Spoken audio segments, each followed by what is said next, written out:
Don't be ridiculous. Me. I have proof, you know. Then show me. The husband laughed casually. Annoyed, I showed him a certain photo. How about this? In it, the husband and a young woman were walking arm in arm, looking cozy. The daughter was the reason I had this photo. It was just a week ago. Mom. What's wrong? You don't seem your usual cheerful self. Well, our usually energetic daughter was unusually down. If you don't want to talk about it, you don't have to. It's about Dad. Just then, the husband came home at the worst possible time. Why are you standing there like that? What are you doing? Thinking it would be a hassle to be questioned, I quickly lied. She's not feeling well. Maybe it's a cold? A cold? It's a critical time now, don't pass it on to me. He was self-centered, not even showing concern for his daughter. I can't believe this is her father. Let's go to your room for now. Okay. I took her to her room to continue our conversation. So, about what we were talking about earlier. I wanted you to see this. What my daughter showed me was a photo that could be considered evidence of my husband's infidelity. What is this? I saw him when I was out with friends. I took it on the spur of the moment. I knew it. What are we going to do now? We can't just ignore this, can we? Then my daughter said excitedly, "You should definitely get a divorce. It's not fair to you to keep going like this." I hugged her gently as she was about to cry. It's okay. I realized I couldn't just let things stay this way, not just for my daughter's sake. It was a moment when I thought so again. Hey! Are you listening? Yes. Where did you get this photo? I don't need to tell you that. Who is this next to you in the picture? You should explain that first. My husband seemed to be thinking. I see. You didn't take this picture, did you? At that time, my daughter was in her room. My husband started heading towards my daughter's room. Oh no! I stood in front of him. She has nothing to do with this. I happened to take this photo. So, it was you. Then my husband slapped my cheek hard. It was a direct hit, and I slammed into the wall from the force. Don't mess around like that. The look he gave me was not one a husband should give his wife. What are you doing? A parent has to take responsibility for their child's mistakes, right? So you knew after all. Listen. From now on, you do exactly as I say. If you defy me, if I defy you, guess what will happen? As a mother, I have a duty to protect my daughter. Even if the person I'm up against is my husband. Then my personal hell began. As if my daughter had been taken hostage. Mom, are you okay? I'm fine. But I'm sorry for being such a pathetic mother. That's not true. After that, my husband began ordering me around various tasks. I was no longer a wife. I had turned into nothing more than a housekeeper. One Sunday, under the blazing sun, I was ordered to weed the garden. I couldn't refuse at that time. After hours outside, my body screamed in pain and my consciousness began to blur. Mom! Here, water! Thank you. But if he finds us here, it's okay. He's just casually drinking booze right now. It was when I put the water bottle to my lips. I couldn't grip it anymore and dropped the bottle. Mom! This might be bad. I lost strength in my entire body and collapsed to the ground. I could hear my daughter saying something, but I couldn't make it out clearly. Wait here. I'll go get Dad right away. She quickly brought my husband. Hurry! Mom could die if we don't get her to the hospital soon. However, my husband's response was unbelievable. Are you saying I should take her? Of course. Sorry, but I can't do that.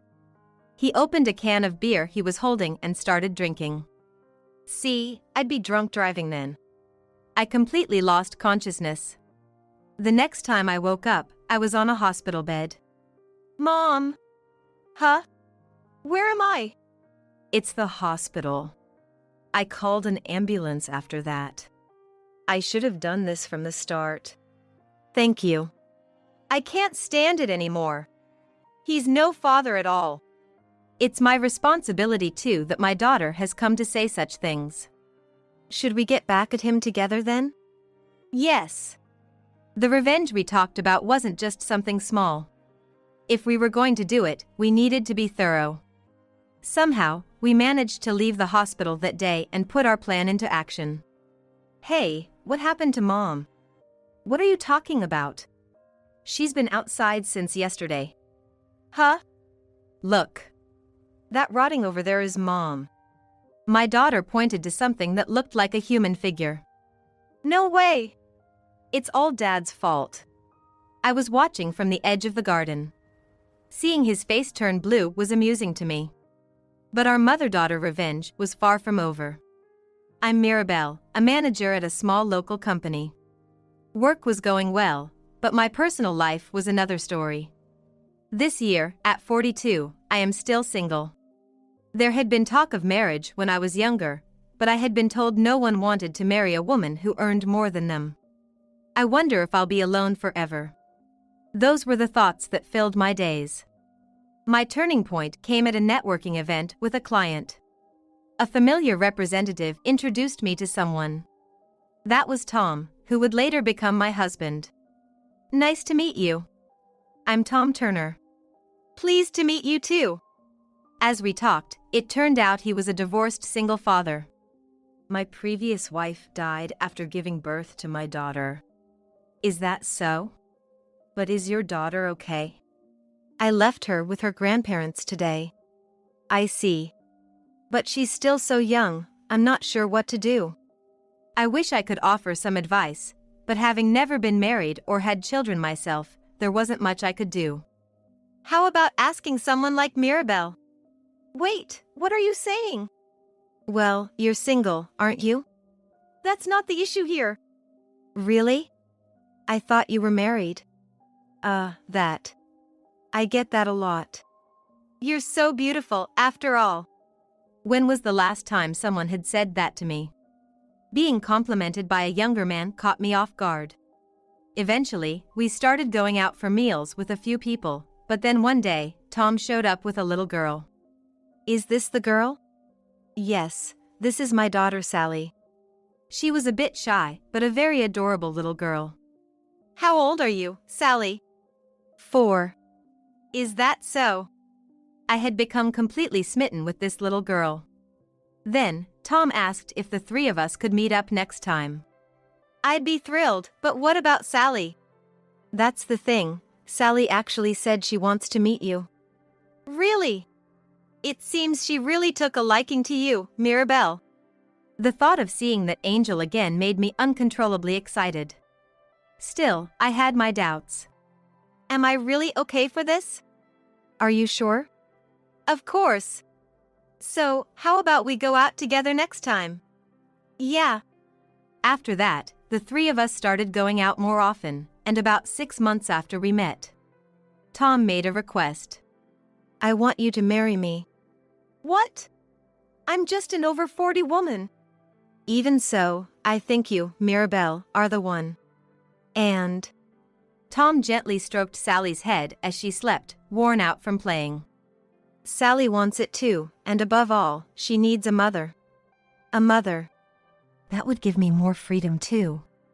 He muttered softly. Excuse me? Nothing, never mind. I was a bit taken aback by his words. And was I okay with that? With my head full of thoughts about Sally, had I really seen Tom clearly? Various emotions swirled through my mind. You don't have to answer right away. But I want you to think about it and give me your answer. Whatever it is, I'll accept it. After being told that, I couldn't just give a vague response. So, I took some time to think. I was so preoccupied with thoughts of marriage that I could barely focus on my work. And then, 2 weeks flew by. Thinking it wrong to keep him waiting any longer, I decided to give my answer. About that question you asked before. Yeah? If you're okay with someone like me. Is that? I'll marry you. That's great. Sally will be happy too. She hasn't been feeling well lately. Looking forward to our life together. At 42, I got married for the first time and moved into a new house. Thus, a new life began. We didn't have a wedding ceremony. Honestly, I wasn't very interested in that. By the way, what did your parents say about the marriage? I haven't even told them. Is that okay? It's completely fine. I've been estranged from them since my wife passed away, and trying to get close now doesn't make much sense. Tom gave a wry smile. Actually, I don't have parents either. You don't? They passed away when I was in high school. Oh, I'm sorry. Since then, I had lived with my grandparents, but they too had passed away a few years ago. I have an uncle on my father's side, but we weren't very close, so perhaps it was for the best that there were no complicated in-law issues. Initially filled with hope, our married life began to show signs of trouble when Sally started elementary school. Tom started to leave most of Sally's care to me. And it wasn't just that. Why didn't you consult me? I didn't think it was necessary. How can it not be necessary? We are married, after all. Consulting each other is obvious. You don't have to get so mad. I realize I was wrong. Words alone aren't enough to be forgiven. Quitting your job on a whim. I work too, and while we may not struggle financially, that's not the point. By the way, why did you quit? My boss was terrible. So, I quit on my own terms. So, what are you going to do about work now? There's no problem there. His face filled with an unusual confidence. From now on, I'm going to be a novelist, something I've always dreamed of. Cool, right? I was left speechless. Tom was already 35 years old. I knew he loved novels. I remember him saying he'd like to write his own book someday. But not like this. Don't worry. Actually, I've been secretly writing one. Is that going to generate income? Income? Well, eventually, yeah. Eventually? It'll be fine. Where does all this confidence come from? Of course, I opposed the decision, but it was pointless after he had quit his job without consulting me. What worried me the most was Sally. I feared this might have a bad influence on her. Having a father at home might seem good at first glance. But Tom's recent behavior was the exact opposite. Hey, where are you going at this hour? Some novelist friends I met recently invited me out. I'll be right back. Wait. This kind of thing happened 3 times a week. He never gave a straight answer when I asked where he was really going. And he would come back smelling faintly sweet. There could only be one explanation for that. Can I ask you something about the gatherings you've been attending? Who exactly goes to those? Well, all sorts of people. That doesn't tell me much. What are you getting at? You always come back smelling sweet, so I wondered if there were women there. At that moment, I saw Tom's expression change. Don't talk nonsense. His reaction clearly showed he was avoiding the topic. In the end, he holed up in what was supposed to be a study but was really just a storage room. From there, things slowly started to go downhill. I hate to ask, but can you lend me some money? I need to go out. Again? You should be able to pay for that with your own money. Tom suddenly fell silent. Don't tell me you've used up all the savings too. So what if I did? His defensive reaction was unexpected. And it's been a while, but how's the novel coming along? Just lend me $200 for now, he said, reaching out his hand. I might lend it to you if you tell me about the novel. Then, I'll have it by next month. Next month, got it. Make sure you keep that promise. Hurry up and give it to me. I handed Tom $200. If Tom had been more serious, I wouldn't have had to worry so much. Eventually, even the next month, Tom didn't finish his novel and continued just to roam around drinking. I stopped expecting anything from Tom, and Sally started to distance herself too. It was hardly a family relationship anymore. When Sally was in her second year of middle school. "I'm sure Dad is cheating." "Where did you hear that?" "I saw it on my way back from school the other day." As I heard more, it turned out she had seen Tom by chance in a bustling area near the station. Please, more details. He was entering a hotel with a young woman, arm in arm. "What should we do, Mom?" "You don't have to worry about anything." "Okay." I confronted Tom that very day. Tom vehemently denied everything, but he seemed so desperate that it looked quite forced. Such a waste of time talking about this. It must be a misunderstanding. Then where were you at that time? I was at a meeting. With whom? At that, Tom reached his breaking point and began destroying things around him. What are you doing? Stop it. Shut up. When things got to this point, a conversation was out of the question. I was desperate to calm Tom down. Afterwards, he started lashing out every time something displeased him. It seemed like he got a taste for it because the same situation kept happening repeatedly. I might have to consider divorce at this point. While I was thinking about this, Tom, unaware that I was seriously considering divorce, came asking for more money. "Can you lend me $1,000 this time?" "What do you need it for?" "There's a workshop for novelists. Looks like it's going to be an overnight thing." I almost sighed out loud. "I've lent you money time and time again. You need to figure this out on your own this time." "Wait. No way. Besides, I'm the one covering all the other living expenses. I have my circumstances too." "What? A person who doesn't earn a cent talking about circumstances? If you really want to go, work it out yourself." When I refused Tom's request, he found an incredible way to solve it. It was a week later. "Well, I'm off. I'll be back in 2 days. He left, full of energy. Where did he go? Who knows? He wouldn't tell me anyway. The worst. Right. If you have time today, there's something I need help with. Sure, I can help.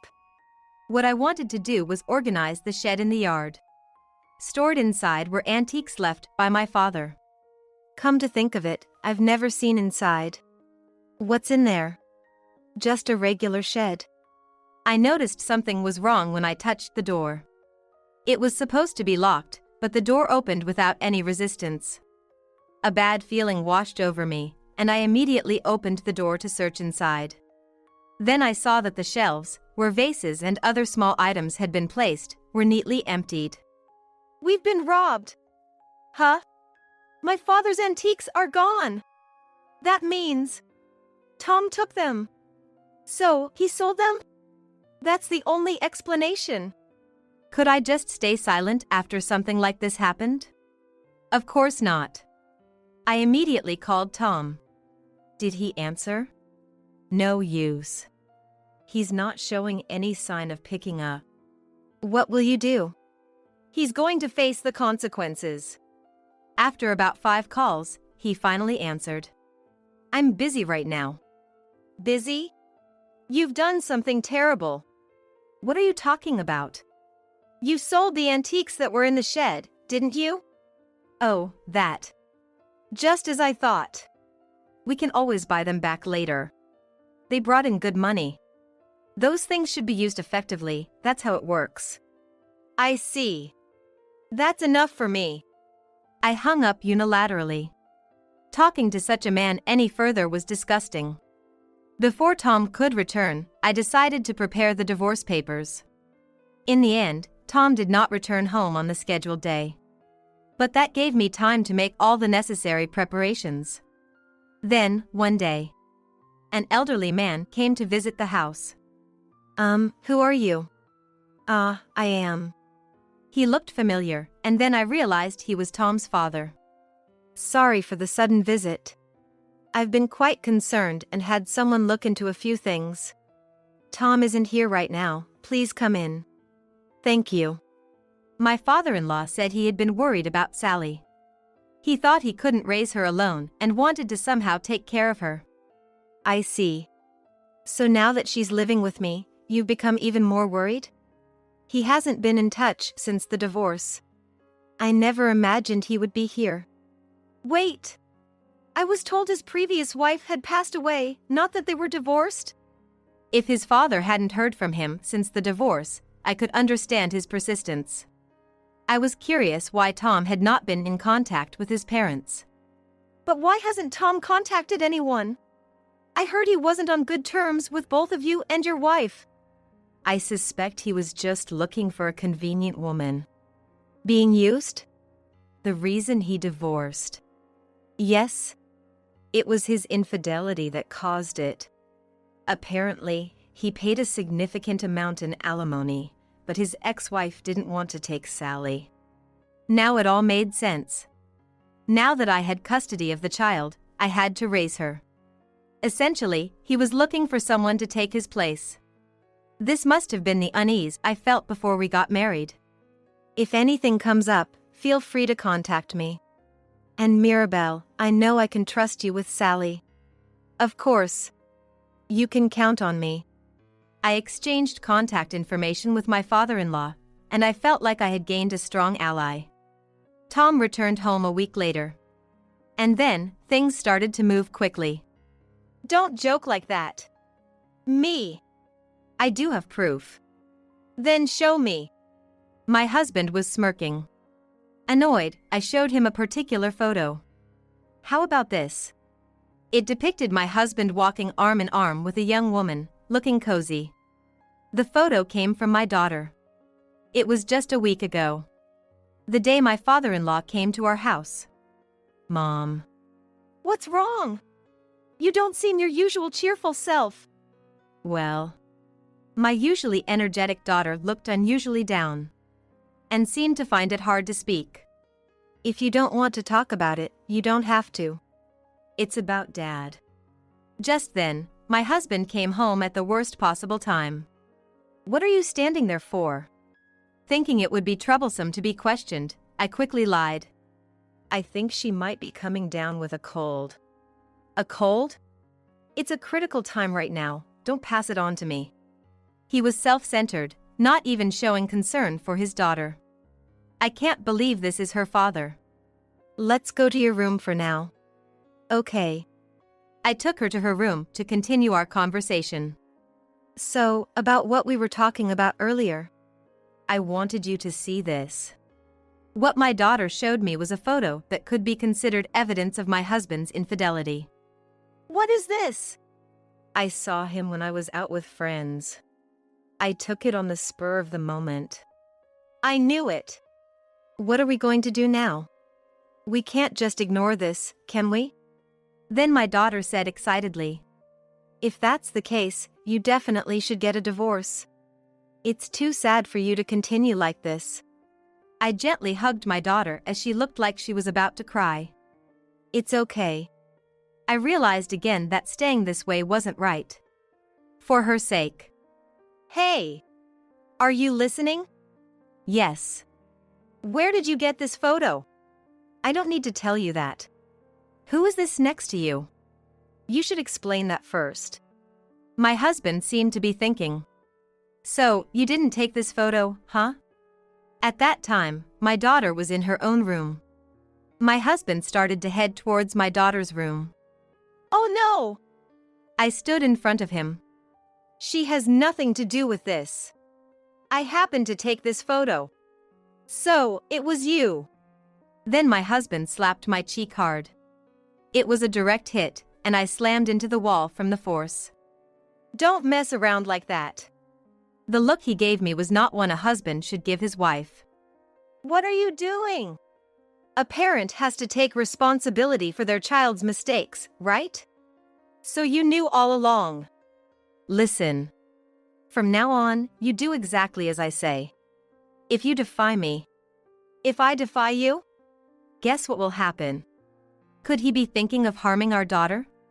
I will never let that happen. As a mother, I have a duty to protect my daughter. even if it means standing up to my husband. That's when my hell began.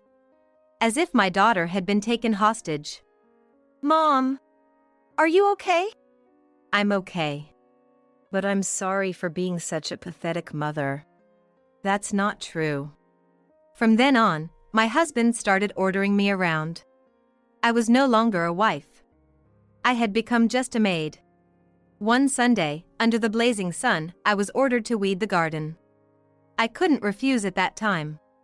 After hours outside, my body started to scream in pain and my consciousness began to blur.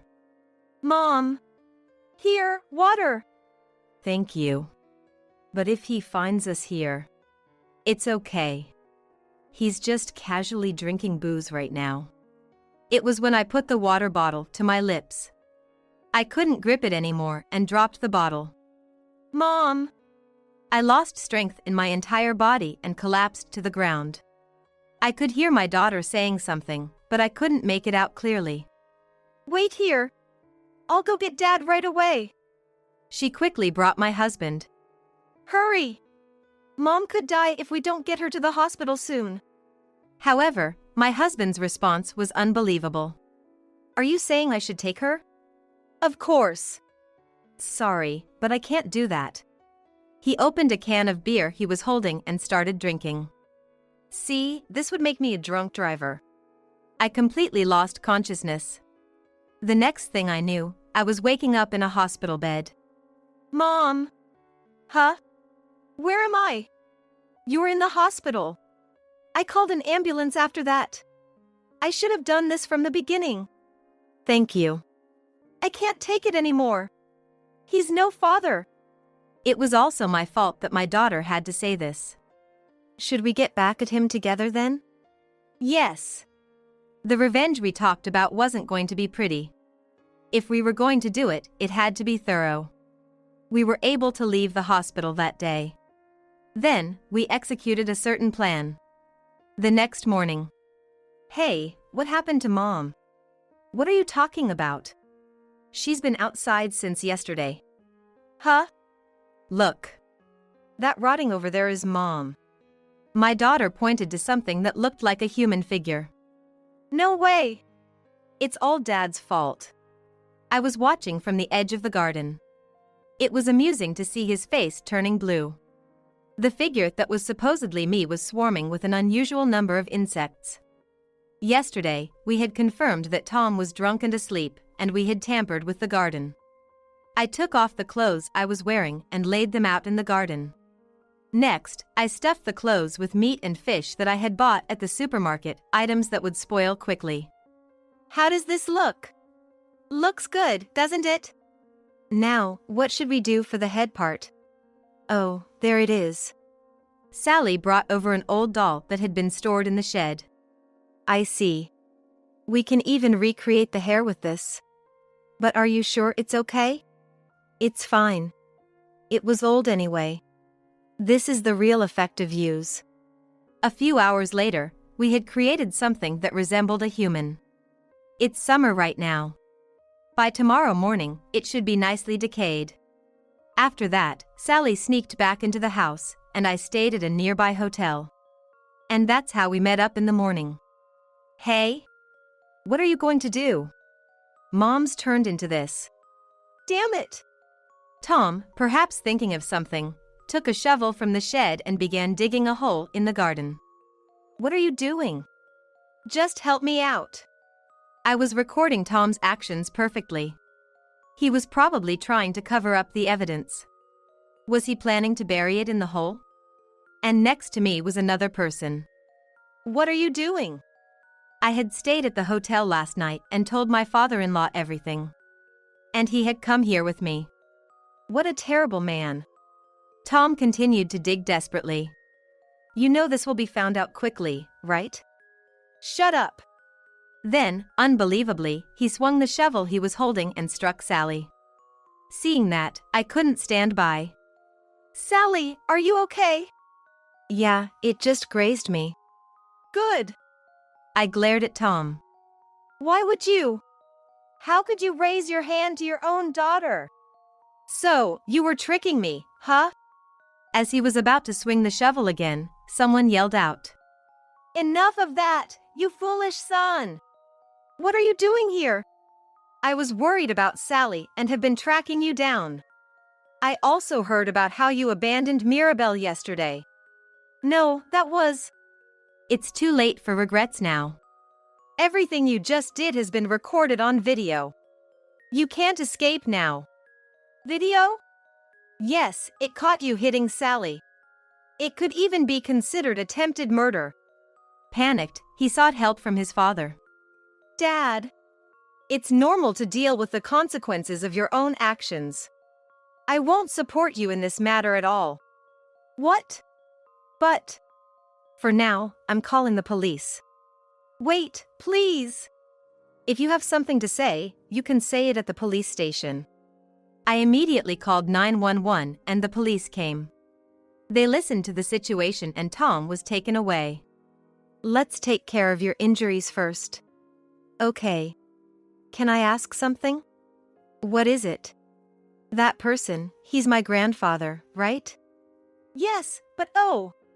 When my father-in-law had visited the house, Sally wasn't there. She also hadn't remembered him since she was just a baby when they last met. Sorry. Oh, Mom. After treating Sally's injuries, I reintroduced her to her grandfather. So, you've been worried all this time. Thank you. No, you raising her so well is all thanks to you, Mirabelle. Can we meet again? Sally looked at me, seemingly asking if we could still meet after the divorce. I had informed my father-in-law of my decision to divorce. That's up to you, Mirabelle. Either way, you can't be happy with someone like him. With my father-in-law's support, I went straight to a lawyer to begin the divorce proceedings. It seemed the divorce would proceed without any problems. All that was left was to find out who Tom's affair partner was and demand alimony. After that, Sally and I decided to move immediately. Tom, taken away by the police, would be spending some time at the station. What will you do? Will Sally go too? Yes. I have to say something to him. We went to the police station to see Tom. He looked utterly worn out, a shadow of his former self. What? You came to laugh? Oh, huh? And Sally is here too. Sally too? Dad. I'm really sorry. I didn't want an apology. I think you should just stay there forever. What? Well, that's how it is. And we've thoroughly investigated your affair partner too.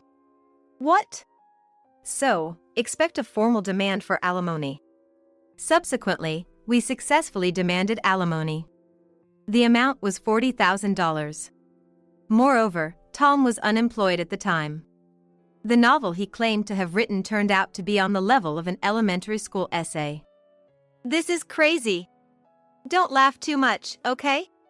I successfully obtained custody of Sally, and now we are living in our new home. We may not be related by blood, but we are bound by a stronger bond. From now on, we intend to make it on our own together. My name is Faye, and I work as an administrative staff member at a university medical office. I married a man named Stephen. I thought this would be the start of a second chapter in my life, but little did I know, our marital life would end up being so short. I hadn't expected this when we got married. Stephen has been working as a manager at a home improvement store since the time we were dating. My impression of Stephen from when we first met was that he was kind, cared about family, and was decisive. He confidently proposed to me, and I accepted without hesitation, seeing him as a reliable person. Stephen, who had been living with his parents until then, moved out of his home when we got married and began living with me. Both of us have busy work schedules, but somehow we managed to sync our days off and were planning our honeymoon. Just talking about it was fun, and at that time, I felt really glad that I married Stephen. However, slowly the atmosphere started changing. The place where Stephen and I lived was a 3-bedroom apartment, just 2 years old. It was new, but it was a bit far from the city and wasn't a luxury high-rise, so it was quite affordable. Considering all that, I decided to take the plunge and make the purchase. Living there, there was nothing inconvenient, and Stephen never had a taste for luxury. So, you could say it was quite comfortable. One day, Stephen told me, my mother and sister want to come over to see our new home tomorrow, so I've invited them. Hearing this, my initial thought was that he should have discussed the date with me beforehand. After all, Stephen would be off work tomorrow, but I had to work. His decisiveness was good, but sometimes he hurt me by not considering my feelings. I'll be at work, is that okay? Hearing that, Stephen said, well, that's fine. We'll just look around the house a bit, and that should be it. I agreed, assuming that was all there was to it. However, the next day when I came home from work in the evening, the atmosphere in the house was lively. There was a pleasant smell, and when I entered the living room, there were Stephen, my mother-in-law, and sister-in-law. The three of them had prepared food and drinks and were enjoying themselves. What's going on? I blurted out. My mother-in-law, seeming a bit tipsy, greeted me with a high-spirited, "Oh, Faye, you're home. Done with work? You've been working hard." My sister-in-law looked at me and cheerfully said, "Hey, Faye. You must be tired. But, wow, this house is amazing. It's not fair that you get to live in such a place." Stephen was joining in the fun, and I was the only one in the room who was out of the loop. I was told you were coming for a house tour, but did you plan on having dinner as well? I asked, trying not to upset them, as what was happening was different from what Stephen had told me. I felt a bit upset, but Stephen, with a smile, casually replied, my mom and sister said they had plenty of time. So, we thought why not have dinner? Even though he said that, it was their time he was considering, not mine, and I wanted to express that. It's not like I dislike my mother-in-law or sister-in-law, but I don't want to be on my toes in my own home. However, Stephen said, my dad is not around anymore, and it's always just the two of them. They need a change of scenery once in a while. He said this in a carefree manner. Hearing this, my mother-in-law said, Stephen is such a kind boy. Faye, you should appreciate that you got to marry Stephen, as if I was being taken care of by Stephen. I wanted to retort, I'm working and earning too, you know? But then I thought, maybe it's okay to let them have a family dinner once in a while, so I decided to step back. I didn't want any conflict, and they had bought the groceries and prepared the meal themselves. But then, my mother-in-law said something that left me shocked. But, this fridge is stocked with good meat. High-quality meat really is delicious. I couldn't believe my ears for a moment. My mother-in-law and sister-in-law were clearly using our groceries. The alcohol and the snacks my sister-in-law was eating were exactly the ones we had bought. Huh? You didn't buy these yourself? When I asked, my mother-in-law replied, well, if you have this much in the fridge, there's no need to go shopping, right? It's a hassle to go to the supermarket. She responded without any hint of remorse. And then, to top it all off, she said, I'm tired now, so if you want to eat something, Faye, you'll have to make it yourself. I was genuinely angry at this whole conversation. My emotions were threatening to spill out. But somehow, I managed to suppress my anger and respond with a strained smile, is that so? Well, I'll take care of my portion then. Saying this, I headed to my room. However, it seems some of my emotions may have leaked out. When I closed the living room door, it made a slightly louder bang than I intended. Immediately after, I could vaguely hear my mother-in-law and sister-in-law talking. Oh my, is she always this rough? Is she okay? My sister-in-law chimed in, despite being in such a nice house, I wonder if Faye won't end up breaking something. Right, Stephen? Stephen casually responded, I'll remind her later. She's probably just tired from work. And after all that, my in-laws just left without cleaning up.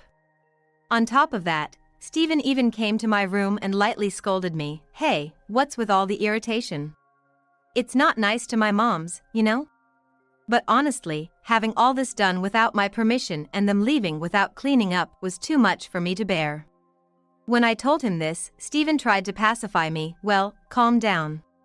This is a one-time thing. I'll take care of the cleaning. Just relax. Of course, I wasn't convinced, but I thought it wasn't worth picking a fight over it and managed to suppress my anger. I forcibly thought of this as part of Stephen's family love and managed to regain my composure. We also have our honeymoon coming up in a month, and I don't want to ruin our relationship now. After all, this won't happen again. Now I just need to think about our honeymoon and lift my spirits. However, that honeymoon turned out to bring misfortune. A month later, we went on our honeymoon. It was a plan to spend 3 nights in Alaska. I wouldn't have minded going overseas, but Stephen didn't really have a taste for luxury. He said that staying within the country was enough, so we decided on this plan. The hotel we booked was decent, and we enjoyed the cuisine, hot springs, and northern lights, spending wonderful days. And as planned, our delightful journey was coming to an end. We were heading home. I felt a little sad that it was over. We talked about making another plan someday. However, we were just about to arrive home. Suddenly, I remembered something as we were getting here. Come to think of it, I wonder if I locked the bathroom window before leaving the house. We live on the 4th floor of an apartment building, and the bathroom window is small, so I don't think there's any need to worry about a burglar breaking in. However, I remembered it out of the blue, and when I mentioned this to Stephen, he casually responded, "It'll be fine, my mother and sister are there." I was perplexed. Huh? My mother-in-law and sister-in-law are at our house now? I didn't hear about this. When I reflexively asked that, Stephen, with a calm expression, said, "Oh? Didn't I tell you? They said they'd clean up while we're away. It's really helpful, you know. Dust piles up after 3 or 4 days." He said it so cheerfully. So that's it. He had given the house keys to my mother-in-law without my knowing. When I heard that, I became upset again. From then on, I barely spoke to Stephen and hurried home faster than usual. I couldn't help but worry about what was happening in our house. Upon arriving home and entering the living room, as expected, they were having another party. Moreover, dishes made from food likely taken from our refrigerator were lined up. "Oh, you're back? Did you have a good time?" My mother-in-law called out to us casually. Of course, I was in no state to give her a proper answer. She said something about cleaning up, but the place was messier than before. And on top of that, there seemed to be more bags from my mother-in-law and sister-in-law. When I saw all that, I could almost hear the last straw breaking inside me. Enough. What are you doing? Please go home. This is our house. It's a problem if you keep doing as you please. I couldn't help but blurt out my frustrations. Upon hearing this, my mother-in-law said, "Oh Faye, why are you so upset? Aren't you in no position to say that? This is Stephen's house, so there should be no problem whatever we, as his family, do." My sister-in-law chimed in with a somewhat arrogant attitude, "That's right, Faye. If anything, we should have more right to live here than you. I just can't understand their way of thinking." Hey! I'm paying for this house too, you know. It's my house as well. So, I need you to get my permission too. I was filled with a feeling that I didn't want to hold back anymore. There was also a concern that if I didn't retort, they would get carried away. But what drove me further was the unexpected Stephen. Hey Faye! You need to stop. How can you speak to my family like that? We're all going to live here from now on. Don't be so selfish. Upon hearing his words, I was momentarily stunned. Live with these in-laws? Was it decided without my knowing again? When that thought crossed my mind, I couldn't help but retort back to Stephen. So, why do you decide on your own without telling me? Can't you consult with me at least once? Who's being selfish here? Don't be ridiculous. The cheerful atmosphere from our honeymoon trip was nowhere to be found. The room had completely turned into a battlefield. But it was Stephen, as always, who put an end to the tension. Enough. If you hate living here so much, Faye, you can leave. He commanded, as if to finish me off. But his words had the opposite effect on me. They cooled me down. I must have come to realize that I couldn't go on living with these people anymore. And if that's the case, there's no reason for me to stick around with Stephen and the others. I could have asked Stephen, who said such a thing, "Are you sure about that?" but I didn't. However, my desire to avoid further involvement was stronger, so I allowed myself to say it casually, all the while grinning. Okay, got it. I'll be out of here in no time. I don't think my mother-in-law and sister-in-law understood why I was smirking, but they'll find out eventually. Afterwards, I quickly packed up only the essentials and left the house. Stephen's parting words were, "Cool off for a while," but I was already cool and had no intention of returning. He seems to think I'm coming back. I contacted my parents, asked to stay with them temporarily, started preparing for divorce, and began looking for a new place to live. Stephen tried calling me a few times, but I ignored him because I was busy with various things. But after about 2 months, I had settled into my new place. Remembering that I still had belongings at the house I shared with Stephen, I decided to take his call for the first time in a while. And right away, I could tell that he was panicking. "Faye, finally. What are you doing? Come back, now." He repeated this in a rush. That's right, Stephen thought I was coming back, I remembered. So, I answered firmly. "No, I'm not coming back. Actually, I've already filed the divorce petition and consulted a lawyer. Let's talk about the property division." He was stunned. Huh? Divorce? Please, not that. I can't deal with that right now, he pleaded, becoming even more frantic. To be honest, I had a pretty good idea of what was going on. When I asked, "What's the matter?" he replied, "I'm broke. I'm already in debt. So come back quickly." Well, that was to be expected, I saw it coming. He must have thought he could afford to kick me out because I would come back. But sorry to disappoint, he was wrong. Stephen wasn't making much to begin with. I think his take-home pay was about $2,000 a month. But the monthly mortgage for the condo we bought was $2,000. So how was he paying for it? I was paying $1,500, and he was only putting in $500. I was earning over 3 times his salary, so that wasn't a problem. That's why I was covering all the other expenses, like utilities and groceries. Even our honeymoon had to be modest because he said he didn't have any money. I realized at some point that he didn't lack expensive tastes, he just simply didn't have the income. So once I left, he had to pay for everything on his own. The condo was in his name, and the payments were taken from his account. So, once I left, he lost the $1,500 I used to give him every month.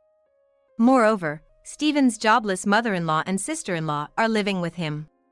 This is certainly going to add to the living expenses. So, it was only natural for me to be upset when Stephen made decisions about the house on his own or casually used things from the fridge. With just his salary, they wouldn't last a month. A life drowning in debt is a given at this rate. My mother is furious. She asked me, "Why did you kick Faye out? Anyway, come back home right away and do something." I was at a loss for words. As it seems his mother and sister were under the mistaken impression that he earns a decent living. After all, he does have the title of store manager. But, it's a harsh reality that this title doesn't necessarily translate into a high salary. We bought a somewhat decent condo, and they entirely believed that Stephen was the one who paid more. It's pitiful, and there's no other way to describe it but foolish. Furthermore, it turns out that the mother-in-law, having used up all her deceased husband's assets, ended up rolling into my house broke. She and her daughter had been living in a rented apartment but seemed to have properly terminated that lease. What a family, right? There are moments when I'm mortified to have any familial ties with them. Now, I really want to settle our divorce as soon as possible. Just go ahead with the divorce process with your lawyer. Then, I'll consider the financial aspects. Upon hearing this, Stephen said, "Oh, really? Okay, all I need to do is just filling out the paper with my lawyer and sending back to the court, right?" with a voice that sounded as if he had been saved. Our divorce was finalized without any issues. I visited my previous residence to organize my belongings. After I completed the shipping procedures for my luggage. Despite his mother and sister being present, Stephen said to me, "Phew, you really saved me, Faye. I'm already $10,000 in debt. If things continue as they are, it's going to increase by another $5,000 this month." I was shocked at how quickly he accumulated so much debt. Apparently, his mother and sister have extremely poor spending habits. Despite this, they have no shame and are grinning while relying on my wallet. So, I said, "Well then, about the money. How about your mother and sister start working? If 3 people work, it will somehow work out, right?" Stephen and his mother were caught off guard by this. "Huh? Aren't you gonna help us out? What's that supposed to mean?" Stephen asked, to which I calmly replied, "What's that supposed to mean? That should be my line. Why should I pay for your living expenses? Earn your own share." I didn't say I would pay, I said I would think about it. "So, I came up with a way for you guys to live here." They all started to create a ruckus, saying, "This isn't what we agreed upon. Are you really our daughter-in-law?" So, I said, "I'm not your daughter-in-law anymore, so good luck." I then got into my car and left my former residence. After a while, my mother-in-law and sister-in-law reluctantly started looking for work, but due to their laziness, they didn't get far. In the meantime, the loans keep coming and the living expenses keep piling up. Despite this, they have extravagant tastes and Stephen's debt just keeps increasing. He eventually borrowed from some dangerous places. It seems that even now, they live in fear of debt collectors. On the other hand, I can finally use the money I've earned for myself and am enjoying hobbies and traveling. When you lead a fulfilling life, it makes you even more motivated at work. One day, a doctor at work approached me and said, "You're really glowing recently, Faye." He was someone who had lent me his ear when I complained about Stephen. This was an opportunity for us to start dating, which has further enriched my daily life. Hey, I'm younger and prettier than your wife, aren't I? And I can make things so much more exciting. Yeah, you're right. At the sight unfolding through the crack in the door, I was struck speechless, standing in dumbfounded shock. In the living room, my bare-naked father and my mother-in-law, Sally, were in the throes of passion. I wished it was just a dream. I didn't want to believe it. Shock, disappointment, sadness, a cocktail of emotions were swirling within me, and I felt sick. How could they do such a thing? They had betrayed our family. The last emotion to surge within me was a blazing anger. Leaving my phone at the ready, I took a deep breath. With determination, I kicked open the living room door in my anger. My name is Nancy. I am a working housewife, juggling both a job and household chores. My husband, David, and I got married about 5 years ago. We both work in the same department at the same company, and our personal and professional lives often overlap, leading to us naturally growing close without having to put it into words. After dating for 3 years, we decided to get married. I'm home. Hey, you must be tired on the overtime. Both David and I are busy with work, so we don't have children yet. My mother keeps pressing us to show her grandchildren soon, but we want to enjoy our time as a couple a bit longer. On a certain day off, I had gone back to my parents' house to pick up some clothes for the change of seasons. My parents' house is about a 20-minute drive from our place, close enough that I can easily go back whenever I want. It's reassuring to know that I can always rely on them if anything troublesome comes up. Once I had picked out all the clothes I needed, I headed to the living room, where my mother had brewed some coffee. How are things going recently? Is work going well? Yeah, it's going okay, I suppose. My mother and I sat down on the couch and exchanged updates on our lives. What about you, Mom? Any fights with Dad recently? I joked, but my mother's face clouded over at my words. I wonder what happened. Taking a sip of her coffee, my mother hesitated, then began, well, actually.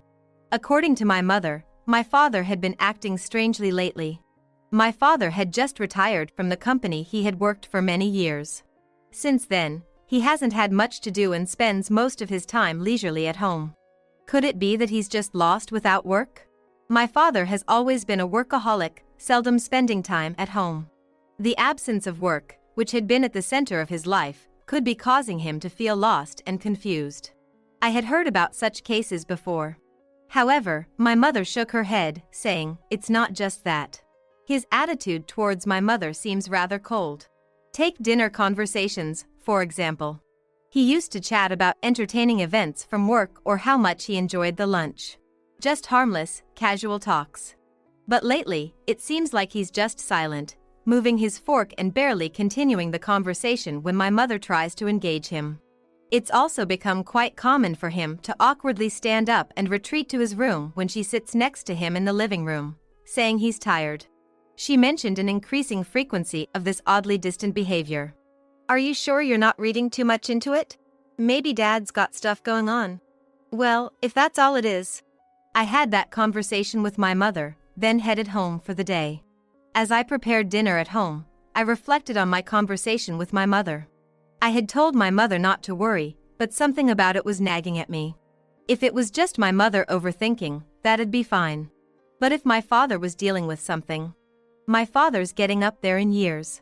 Maybe he's sick or something, and he can't bring himself to tell my mother. If that's the case, I'd want to hear him out.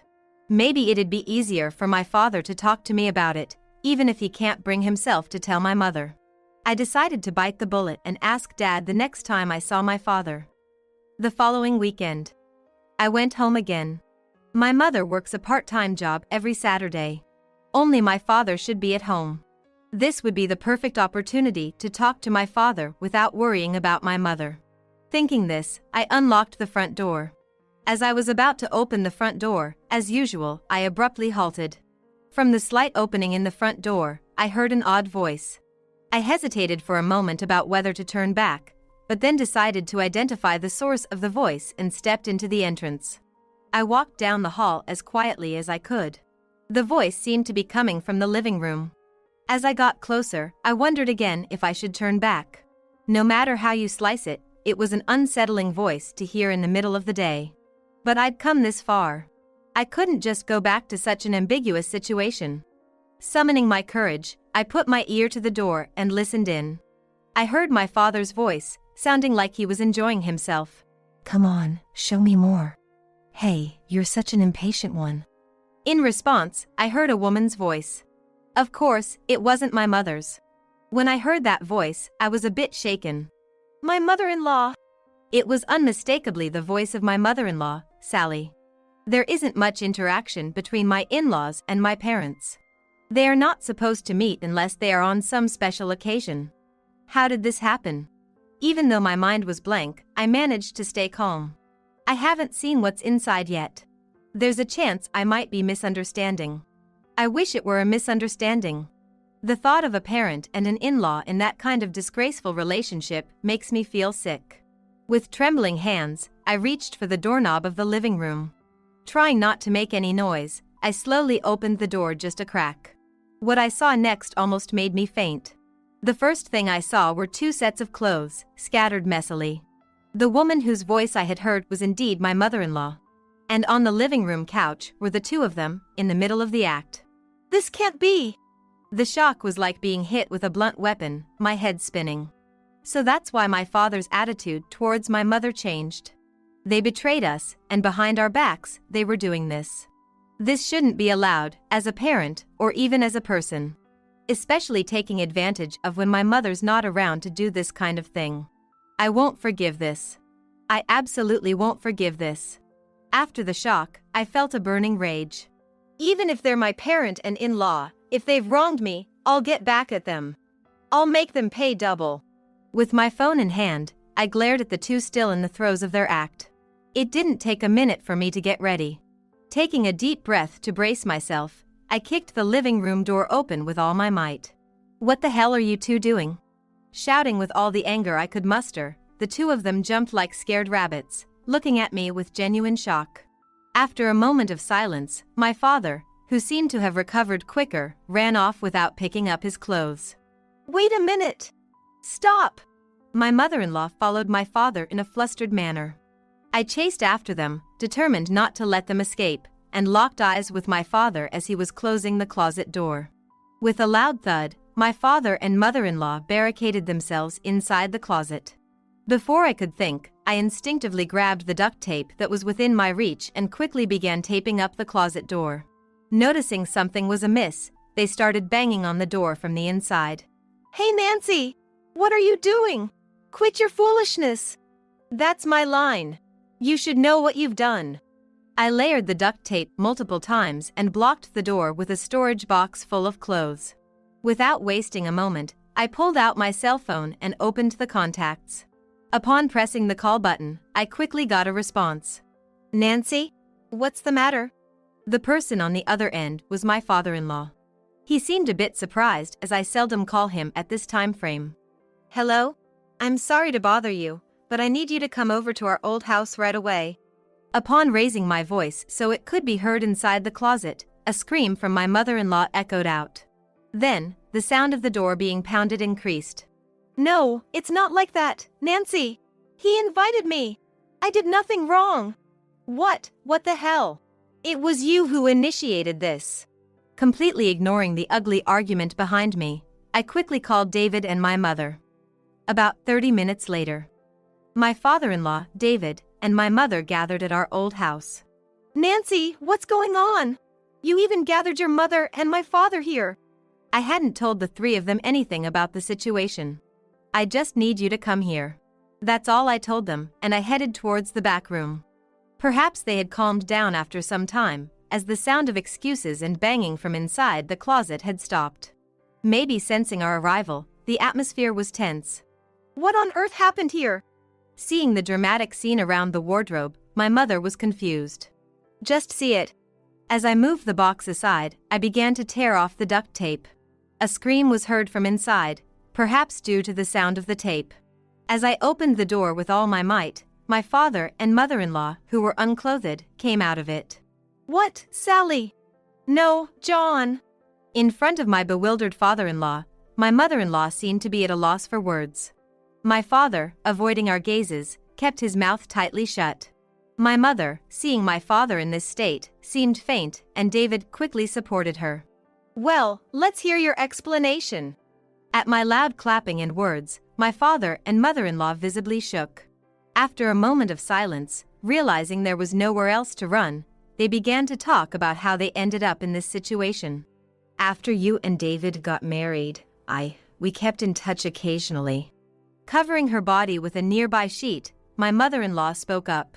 Apparently, at first, they were just talking about their personal lives and complaining about stuff over the phone. Over time, they started to see each other as more than friends and began to go out together. Then, after they'd been out drinking one day, in a drunken haze, they did that kind of thing. I couldn't stand to listen anymore and was about to cover my ears when my father-in-law, who had been silent until now, stepped forward. Startled, my mother-in-law clung to his feet. I'm sorry. I won't do anything like this again. You'll forgive me, right? Right? My father-in-law didn't say anything, just stared at her as she began to sob uncontrollably. After a heavy sigh, he said, Sally, we're getting a divorce. Hope drained from my mother-in-law's face. She had expected forgiveness, not this. No. Don't say things like that. Why are you being so harsh? Harsh? Look at what you've done. Aren't you ashamed of yourself? David, who had been supporting my mom, also came to stand next to my father-in-law. David seemed really angry too. In a quiet but sharp tone, he chastised his mother. Usually, my kind-hearted mother had a stern look in her eyes this time, directed at my father. After a glance at my mother, my father averted his eyes, staying silent. If that's the attitude you're going to take, I'll respond accordingly. Let's get a divorce, we should too. Whether he had anticipated this or not, my father still didn't say anything. As for the divorce, both of you should divide the property to us. At my mother's firm words, my father finally reacted. What? I can't do that. That's right. I don't have that kind of money. I'm retired, for crying out loud, echoed my father, and my mother-in-law joined in the criticism. After looking at them coldly as they made a pathetic fuss, I pulled out my phone. So, I can do whatever I want with these pictures, right? As soon as they saw the screen, they both gasped and froze. On it was a clear image of the two of them in the act. They clearly hadn't expected to be filmed, their faces turned a hilarious shade of green. I also have a video, by the way. If this goes to court, my mother and father-in-law can submit this as evidence.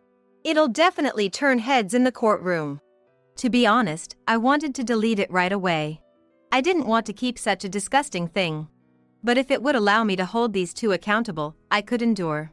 Let me teach you something since you don't seem to get it. Okay? If you do something bad, you have to face the consequences. If you have any sense left, accept it gracefully. Okay. When I calmly stated this, my father fell silent again, and then reluctantly agreed to pay the division of property.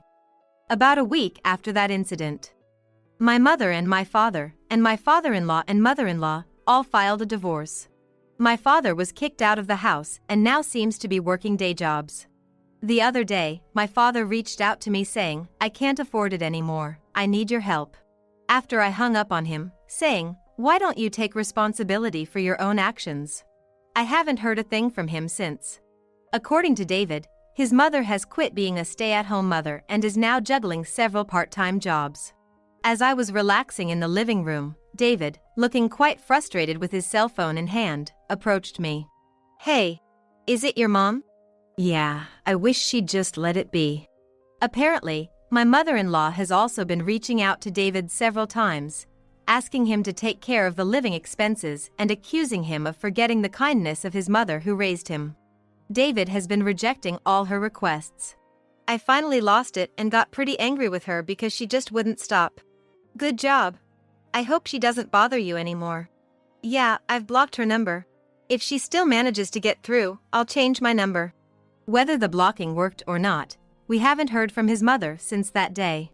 And so, on a day off once all the chaos had been resolved, my cell phone, which was on the table, rang. It was a call from my mother. Hello, Mom? My mother had quit her part-time job because she had received a large sum of money from the division of property from my father. Also, my father-in-law, who was at the crossroads of whether to sign a re-employment contract after retirement and without hesitation, doesn't need to take care of his ex-wife anymore, so he chose to retire. How about we all go on a vacation sometime? Of course, with David's father as well. That sounds great. When shall we do it? This whole ordeal brought our family closer together. Recently, we have been going out together as a family more often. I've always liked being in a lively crowd, so this made me quite happy. Every cloud does have a silver lining. As I discussed travel plans with my mother, I couldn't help but smile, thinking about our future. Your parents are no good. Never invite them to our home. As my overbearing mother-in-law started to practically live with us and her constant harassment wore me out mentally and physically, my husband vehemently opposed when I tried to invite my parents over to our home. Why is it that your mother is allowed but my parents aren't? Because they're country bumpkins and it annoys me to be around them. Besides, you know that my mother and your parents don't get along, right? What if she gets stressed and falls ill? Anyway, who do you think allows us to live in this luxury condo? I don't need a wife who opposes me. If you're going to talk back, you can get out. David, uncaring of my feelings, turns back to the TV, sipping his coffee. In the height of my anger, I quietly approach him from behind. My name is Nancy Smith. 5 years ago, I married David, and we started our life together in a small apartment. Both David and I worked, and our annual income was $120,000. We didn't splurge and saved money, so we managed to accumulate quite a bit over these 5 years. One day, as I was checking our saving, David asked me with a curious look on his face, "I've been thinking about moving somewhere else. It takes 30 minutes to get to downtown from here. Don't you think it would be convenient to live closer to the city center and the station?" I was surprised and looked up at him. David was looking at me with a worried expression. I see, he noticed that I was getting tired. Lately, I've been working overtime and I'm so exhausted when I get home, I don't even want to do the housework. It takes about an hour to commute from home to work. When I was younger, I enjoyed the commute and used the time in the train effectively, but I'm 30 this year. The long commute is starting to feel like a burden. That might be a good idea.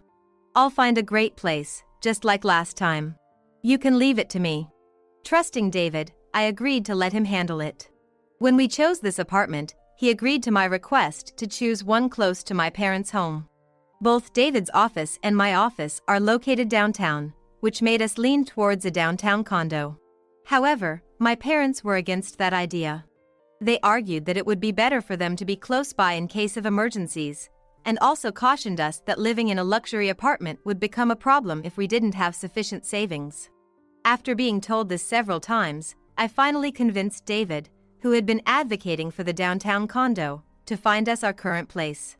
Since it was my idea, I found it difficult to bring up the subject of moving again. One of the things I appreciate about David is his ability to notice how people are feeling. Although he can be a bit carefree and reckless when it comes to money, he always prioritizes me.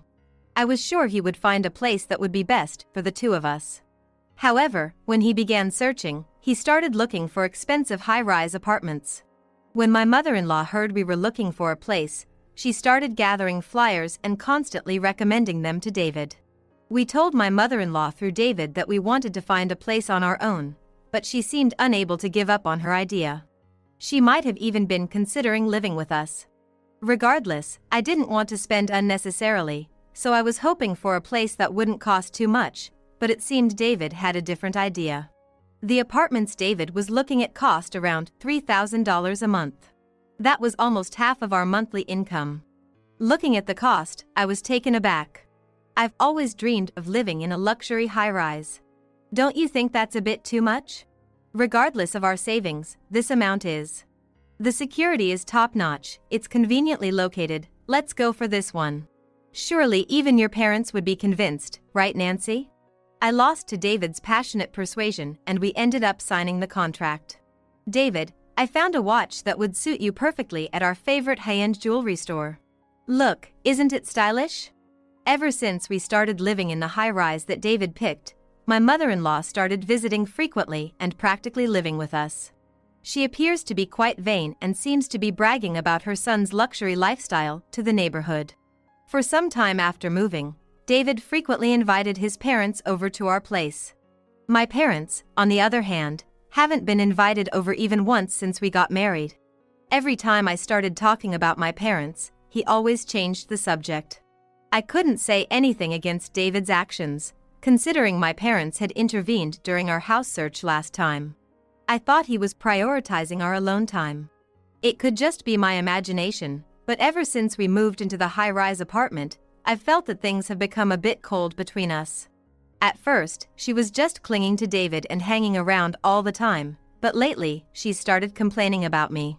You are such a failure, can't even cook properly. If you feed this to my David, he's going to get a stomachache. Get rid of it now. I'm sorry. I'll cook again. No. We're going out to eat today, so you don't have to cook anymore. Your cooking is one thing, but you can't even clean properly. Make sure the entire house is spotless by the time we get back. Also, tell me your bank account information.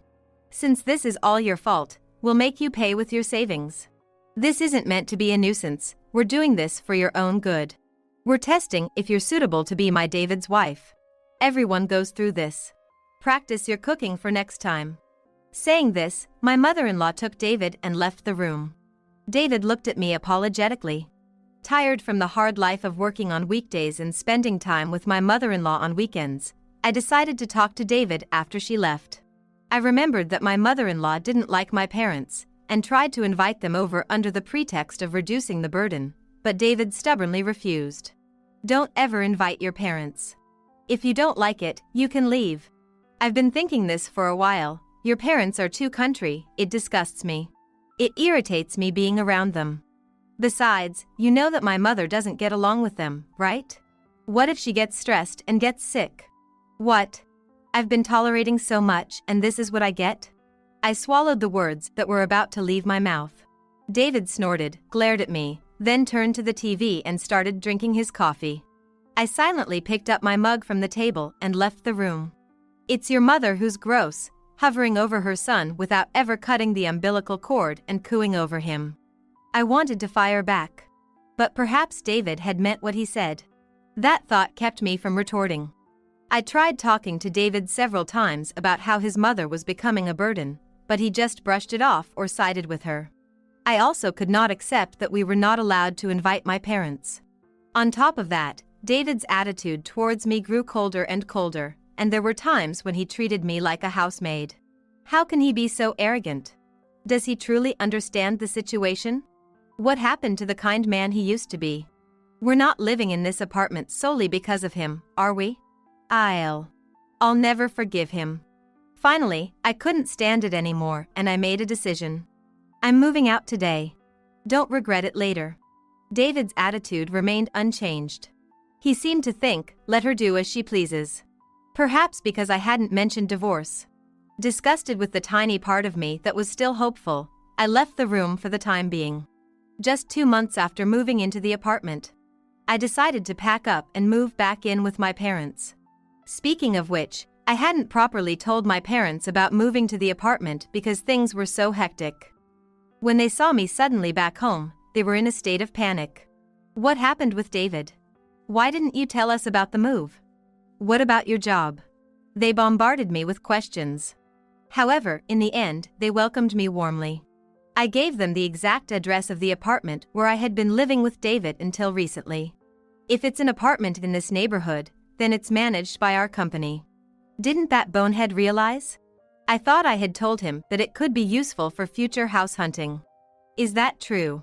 In that case, I remembered the condescending look on David's face and couldn't help but smile a grim smile. As it turns out, the apartment was managed by the company run by my father. To add to that, I was informed that there was an unbelievable footage on the surveillance cameras. I asked my father to show me the footage. I've never seen this woman before. Was he cheating? Unbelievable. The footage showed David deliberately coming back to the apartment during the time I was at work. Then after a while, an unfamiliar young woman entered the apartment. She was a flashy woman with lots of expensive-looking jewelry. Looking at other footage, there were images of him having secret meetings with different women. Despite the trust one had, to think I was betrayed long ago. There were no signs, like the scent of another woman in the apartment. How did he cover it up? I was certain of David's infidelity and decided to get a divorce. Payback time. So the words he swore in front of us at our wedding were a lie. I thought he was a bit of a playboy, but I never expected it to be this bad. I'll help out for Nancy's sake. My father and I headed to the detective agency to request an investigation into David's affair. The facts uncovered by the investigation surpassed our wildest expectations. David was currently having affairs with 2 women. The one he seemed most involved with was the daughter of a listed company. She seemed like a reserved and quiet lady. She could easily afford rent as high as the penthouse we lived in until recently. Looking at the list of women David has chosen, my suspicions turned into certainty. There was never love between us.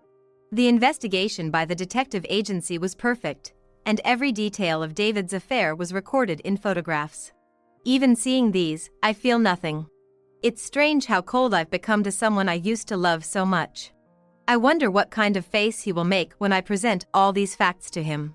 Thanks to the detective agency's investigation, it was also revealed that my mother-in-law was also living in the room in breach of contract. Finally, I've got all the evidence. Now I can get back at those 2. I pictured David clinging to me and smirked. I made a phone call to summon David and my mother-in-law. David, it's been a while. I need you to come to my parents' house right now. There's something important to discuss. The conversation will be brief.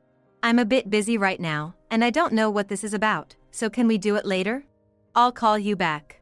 David hung up the phone unilaterally. He's probably thinking I'm going to come back to him. What a shame. You will know what happens next soon. My father and I headed towards the apartment. It should be about time for him to meet his mistress. When we rang the doorbell, David came out. Long time no see, I decided to drop by. Oh, is there anyone with you? Sorry for the intrusion. Yeah, my friend. Oh really? A friend, huh? I casually tossed a bundle of documents from the detective agency at David. Pictures of the affair scattered across the floor, and the girl, a CEO's daughter who had heard the commotion, came out from the back. No, this isn't true, is it? She looked back and forth between the pictures and David, probably realizing what was going on. She seemed incredibly shocked, grabbed her bag and ran off. David stood there dumbfounded. Well, sorry to interrupt your rendezvous, but what's this about? Living here with your mother-in-law, who isn't a tenant, is a violation of the agreement. This apartment is managed by my company. Everything was reported to me, too bad. My father handed David documents related to contract violations. Unfortunately, I can't let you live here for $3,000 a month. If a contract violation occurs, appropriate action is to be taken as stated in the contract. All you need to do now is write your name here. David received the documents from my father without saying a word. He must have been in shock, struggling to comprehend what was happening. I pointed to the scattered papers at his feet, stifling a chuckle. And those photos on the floor. I had a private investigator follow you, so I know all about your affair. I even know about her. You took your sweet time saying you'd talk about it later, so I took matters into my own hands. She probably didn't even know about me, did she? But no, surely she did. I wonder if she'll ever come back to you. It's such a pity, she was a nice mistress to have. I told David that I decided to get a divorce. I'll never change my mind if he said something. Please agree with my decision. That's all I need from you. It'll be over soon, I told you that, didn't I? Finally grasping the gravity of the situation, David tried to plead with me. However, I paid no heed and made agree to file the divorce. The truth is, out of our annual household income of $100,000, I was making about $70,000. He must have found me quite the loss. After, unable to pay the monthly rent of $3,000 and the penalty for breaching the contract, David and my mother-in-law were forced to leave. I learned later that David had decided to quit his original administrative job while living with me, planning to start his own business, even though he was incapable of doing so. On the day I was moving out, he resigned in a grandiose fashion and was unable to take it back, thus ending up jobless. Now, I hear they live in an apartment over 50 years old. It's a one-room place with just a shower, and the rent is around $400. His mother says it's all David's fault for having an affair, and won't give him any support. David, with no money, seems to be having a hard time dealing with his self-centered mother who just loves to enjoy herself. I hope he understands a bit of how I felt now. If you don't live within your means, you'll end up like this mother-son duo, with your life falling apart. Living prudently rather than showing off might have less risk and lead to a happier life. I've decided that I will never end up like this